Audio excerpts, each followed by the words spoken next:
de ces Gabonais. Il y en a plein. Il ne faut pas confondre les miliciens avec l'armée. Moi, je vous dis, hein, au Gabon, on confond trop. On confond la milice avec l'armée. Il y a des gens au Gabon qui sont des gens de devoir.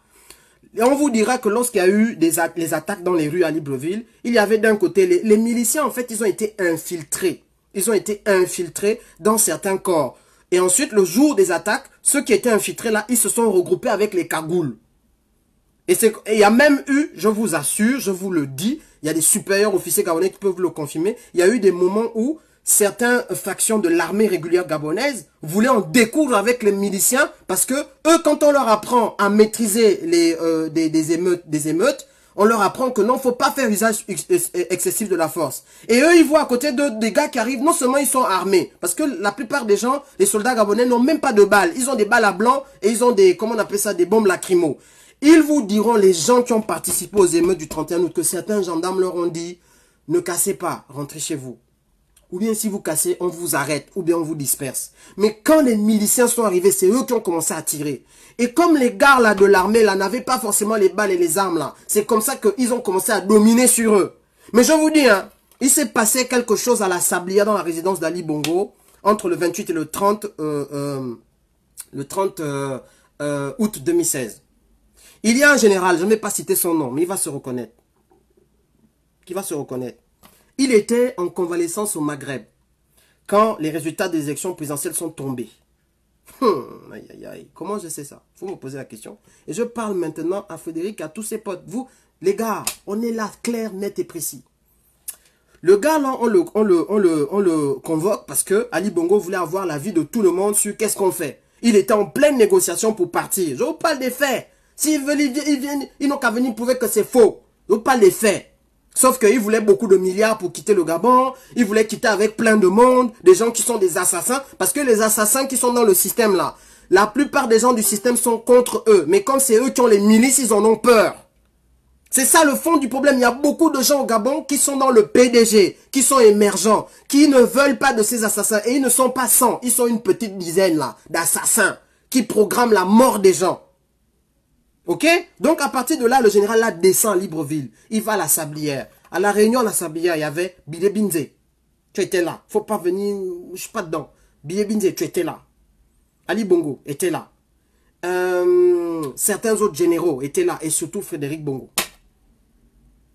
Voilà comment Ali Bongo dit au général là que, mon général, on vous a fait descendre, même malgré votre convalescence, parce qu'on a besoin d'informations. On a besoin de votre avis. Hein? Nous avons perdu l'élection. Que faut-il qu'on fasse? Tout le monde a déjà donné son avis. Vous préconisez quoi? Le général là est encore... Il a dit, hein, Monsieur le Président, sauf votre respect, si vous avez perdu, je recommande que vous puissiez laisser la gouvernance. Laissez. Il ne faut pas qu'on empire les choses. Laissez, c'est bon. Si vous avez perdu. Un général gabonais. Un jour, peut-être, il va écrire les mémoires du Gabon. Parce que pour le moment, il est dans la grande muette. Vous savez qu'ils ont un devoir de réserve. Mais le jour où ce monsieur-là voudra parler, il parlera. Et les témoins sont témoins. Ce n'est pas, je ne le connais même pas. Il ne faut même pas essayer de chercher si c'est lui qui m'a dit. Ce n'est pas lui. Vous-même, autour de vous, là, les gens parlent. Parce qu'on sait très bien ce qui s'est passé ce jour. C'est Frédéric Bongo qui s'est levé, qui a tapé du poing sur la table pour dire que dans ce cas, on va tous les tuer. On va tous les tuer. Les gars ont regardé comme ça, là. Ils ont dit, oh! Le général en question, il n'a rien dit, il s'est tué. C'est le seul qui a dit ça. Opianga était là le jour-là. Le seul qui a dit ça, il s'est levé. Le général était là. Il a dit, Monsieur le Président, j'ai fini de parler. Est-ce que je peux désormais disposer? On lui a dit que tu peux y aller. Voilà comment les attaques du 31 août 2016 ont commencé. Ce jour-là. Quoi? Tu veux venir me tuer parce que j'ai dit ça?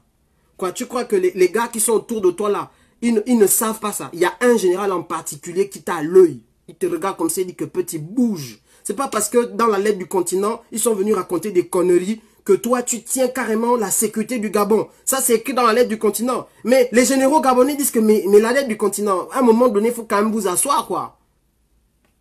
À un moment donné, il faut quand même vous asseoir, quoi.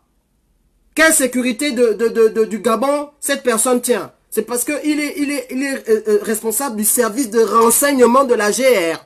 Le service de renseignement de la GR, c'est ça qui fait la sécurité du Gabon. La contre-ingérence est où dedans?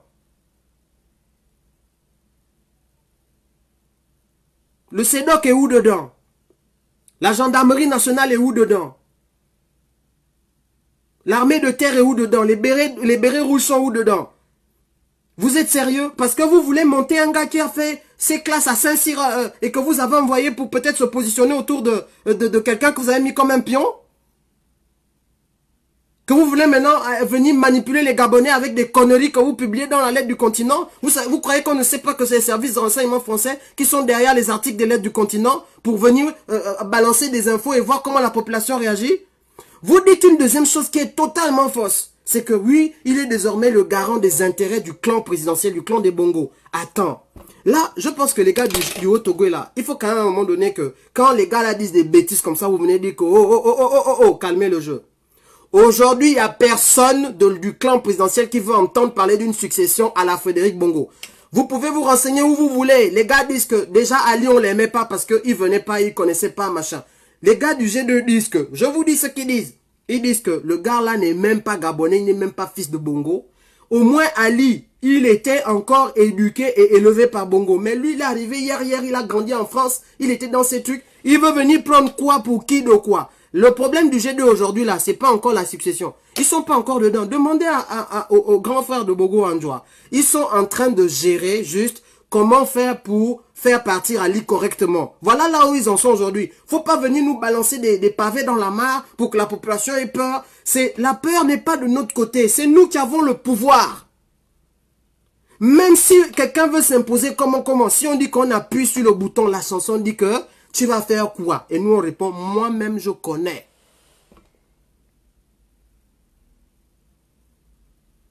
Moi-même je connais. Oh non, maintenant, Frédéric Bongo a fait ci, Frédéric Bongo a fait ça. Vous croyez que vous allez terroriser qui jusqu'à quand?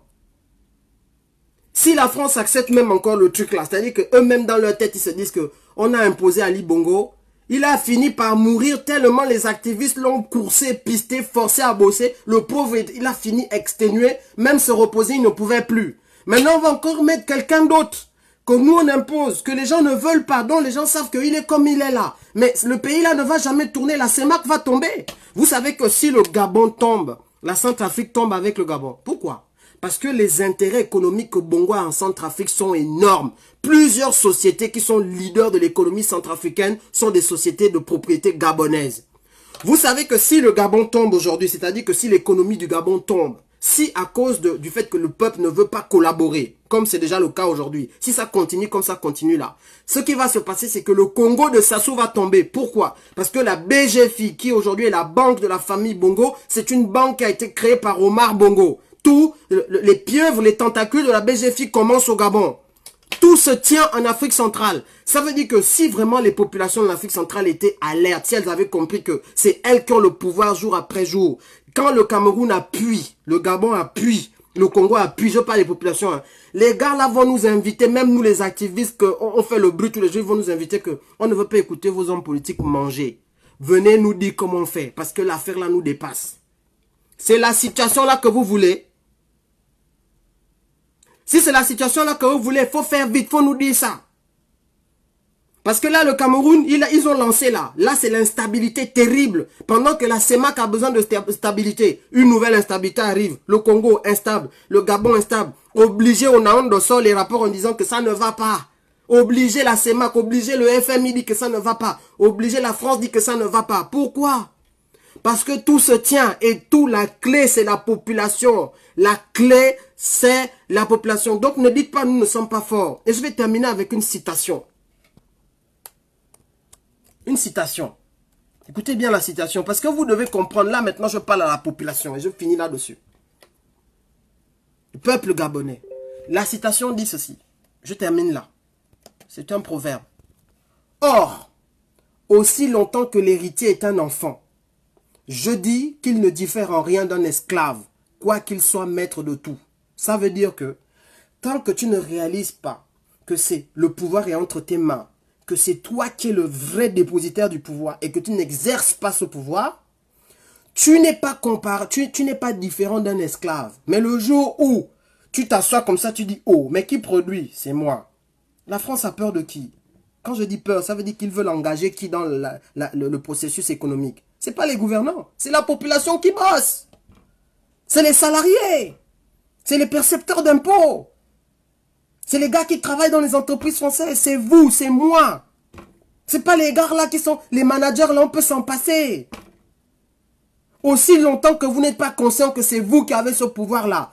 Vous n'êtes pas différent d'un esclave. Mais comme les panthères ont remplacé les chiens là. Les gars là. Prenez... Vous voyez le logo là? Je vous dis que vous voyez seulement. Prenez ça. Même si c'est un logo comment. Mais prenez ça. Hein. Affichez-le même dans les toilettes des administrations. Dans vos maisons. Dans les carrefours. Dans les ronds-points. Pourquoi? Parce que le but, c'est de montrer que nous n'allons pas collaborer avec vous. C'est le message que la France attend. Vont-ils collaborer ou pas? Ce n'est pas les histoires de vont-ils accepter Frédéric, vont-ils accepter Mboronto. C'est quel est leur niveau de cohésion sociale pour nous dire non. À partir du moment où vous allez démontrer que c'est partout là, ils vont nous appeler. C'est-à-dire que si on dit que bon, c'est un tel qui va nous représenter, la personne là, quand elle va arriver là, elle sera en train de siffler seulement que ah ouais, aujourd'hui la libération est là. Hein? Ouvrez les portes. Allez. Macron. La chaise là, je ne veux pas ça. Mets-moi une autre chaise. Une autre chaise. Allez. Oh non, mais il faut pas... Je dis que mets-moi une autre chaise. Tu poses sur la table. Condition numéro 1. Condition numéro 2. Condition numéro 3. Condition numéro 4. Oh, s'il te plaît. Condition numéro 5. Je ne suis pas là pour... m'arrêter en chemin. Et ils ont besoin d'une cohésion. C'est-à-dire qu'ils ont besoin de voir que il y a un mouvement citoyen hors politique. Et ensuite, ce mouvement citoyen qui sera généralisé. Je dis, hein, les toilettes des administrations, vous mettez. Les panneaux des administrations, vous mettez les panneaux d'affichage. Les poteaux électriques, vous mettez. Les carrefours, vous mettez. Partout où vous pouvez afficher, vous affichez. Quand les gars vont voir ça, c'est ça qui va les faire trembler. Et tous, même si on envoie un chien aller négocier, même si on envoie une souris aller négocier, ce que la souris là va rapporter, on va dire que, oh, donc une souris pouvait gagner dans l'affaire là. Tout est entre nos mains. Ne vous faites pas voler votre souveraineté. Commençons par construire notre souveraineté et ensuite on décide à qui on délègue la souveraineté. C'est 2 étapes. Construire la souveraineté, puis déléguer la souveraineté. Bon, je n'ai pas peur qu'on vienne me menacer. Parce que comme je l'ai dit, je ne suis même pas l'élément le plus dangereux. Regardez, les services de renseignement gabonais, là, les fameux services qui assurent la sécurité de quoi, regardez. On a vu l'autre jour que les Anonymous, ou la branche gabonaise des Anonymous, a fait tomber les sites internet au Gabon. Les Anonymous, on ne sait pas qui c'est. Personne ne sait qui est Anonymous. Ils ont fait tomber les sites internet au Gabon. Au lieu de nous prouver que vous êtes puissants, en allant craquer les codes de Telegram, parce que le Telegram a un concours annuel pour craquer son code. En allant trouver qui sont les Anonymous, là où les États-Unis n'arrivent pas. Mais vous arrivez. Vous êtes puissants pour venir menacer les gens. Menacez-nous. Tuez nous-mêmes, il n'y a pas de problème. Tous ceux qui font les vidéos, mais sachez que ceux qui sont cachés, ceux qui ne font pas les vidéos, sont 10 fois plus puissants que nous. Parce que c'est pas nous. Faut même pas nous. On est les messagers, on ne fait que parler, on prend la caméra. Regardez, j'ai juste pris mon téléphone, j'ai parlé. C'est tout. Tous les autres là. Voilà. Donc demandez, on vous donnera. Envoyez-moi un message inbox. Je vous enverrai le logo. Parce que c'est pas moi qui le fais. Je ne fais pas les logos. Est-ce que je suis logotier? Je suis un arbre de logo. Ce sont des Gabonais qui font ce logo. Ce sont des Gabonais qui l'affichent. Je ne les connais même pas. Je ne sais même pas qui c'est. Vous avez vu les affichages dans toute la ville de Libreville. Qui fait ça? Personne ne sait. Pourquoi? Parce que la population a décidé que moi-même, je connais là où je peux appuyer. Et chaque personne qui brave la rue pour aller afficher, c'est une personne qui est capable d'appuyer sur le bouton là où il est. Envoyez-moi le message inbox. Quelqu'un vous enverra le logo. Parce que ce n'est pas moi le logotier. J'ai fini et vous allez partager ça. Vous gérez ça comme vous gérez. Moi, je ne suis même pas dedans. Je suis quoi? J'ai seulement pris la caméra, j'ai parlé. Le logo, c'est même pas moi qui l'ai fait. Ça arrivé aussi, on a publié. Donc, comme je l'ai, je peux vous l'envoyer. Tous ceux qui l'ont, vous envoyez aussi. Oh? Donc, on est ensemble. C'est l'homme qui a peur.